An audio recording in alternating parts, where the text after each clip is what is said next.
साथियों, आपने कोई भी लोन लिया हो, चाहे सिक्योर्ड लोन लिया हो चाहे अनसिक्योर्ड लोन लिया हो, जब लोन डिफॉल्ट होता है ना, तो बैंक वाले, एनबीएफसी वाले जीना हराम कर देते हैं, चैन की सांस भी नहीं ले पाते। इस जगह आपको यह समझना होगा कि सिक्योर्ड लोन और अनसिक्योर्ड लोन में क्या कार्रवाई हो सकती है। साथियों, सिक्योर्ड लोन लिया है और आपके प्रॉपर्टी की वैल्यू यदि आपके लोन राशि से ज्यादा है ना, तो बैंक को कोई चिंता नहीं है।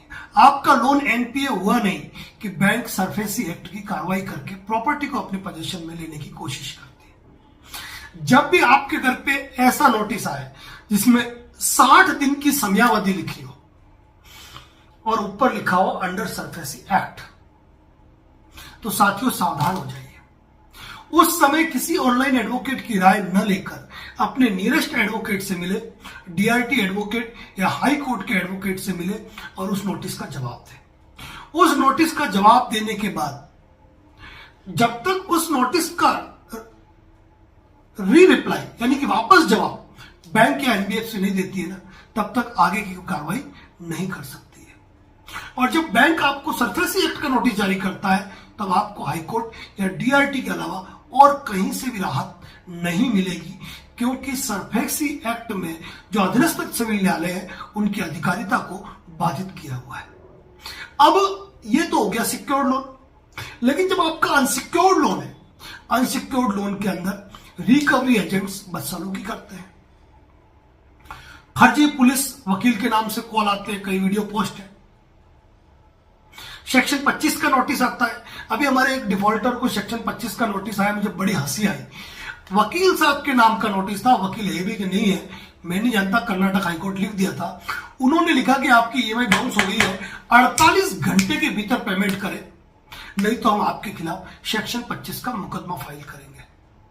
अब ऐसे ऐसे नमूने भी भरे हुए हैं जो खुद को वकील कहते हैं लेकिन वकील है नहीं।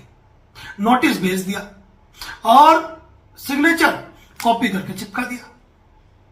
साथियों, सेक्शन 25 का नोटिस हो या 138 एनआई एक्ट का नोटिस हो, दोनों के अंदर नोटिस प्राप्त होने के बाद 15 दिन का टाइम दिया जाता है पेमेंट जमा कराने का, और 15 दिन तक यदि पार्टी पेमेंट नहीं जमा कराती है तब ये कोर्ट का रुख कर सकते हैं, उससे पहले नहीं। ऐसे ऐसे नमूने भरे हुए हैं ना इन एनबीएफसी बैंक वालों ने, क्या ताज्जुब होता है उन पे।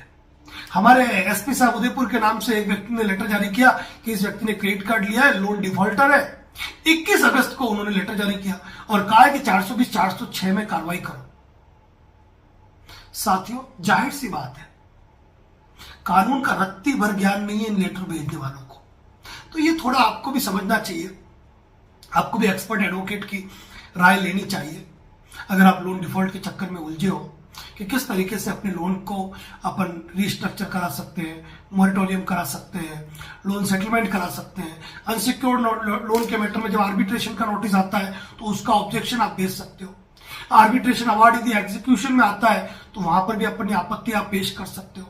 और वैसे भी आजकल मैंने इसी यूट्यूब चैनल पे कुछ हाईकोर्ट और सुप्रीम कोर्ट के जजमेंट भी पोस्ट किए हुए हैं, अगर आप चैनल पे जाके देखोगे तो उसके आधार पर आप एग्जीक्यूशन की कार्रवाई तक को निरस्त करा सकते हो। क्योंकि खुद कोर्ट मानती है कि इन मामलों में जो अवार्ड पारित हुआ है वो विधिक तरीके से नहीं हुआ। राजस्थान हाईकोर्ट ने हाल ही में जजमेंट में कहा कि पुलिस रिकवरी एजेंट नहीं है कि वह लोन डिफॉल्टर के मैटर में एफआईआर दर्ज करे। तो ये चीजें आपको समझनी पड़ेगी। तो आज कहने का मतलब यही है कि यदि आपका सिक्योर्ड लोन है तो आपको ज्यादा सावधान रहने की जरूरत है। अनसिक्योर्ड लोन है, सिविल स्कोर बचाना चाहते हो तो जरूर आप मैनेज करें, लेकिन लोन पर लोन लेकर लोन भरने की जो नीति है ना, वो आपको कर्ज के दलदल में डुबा देगी।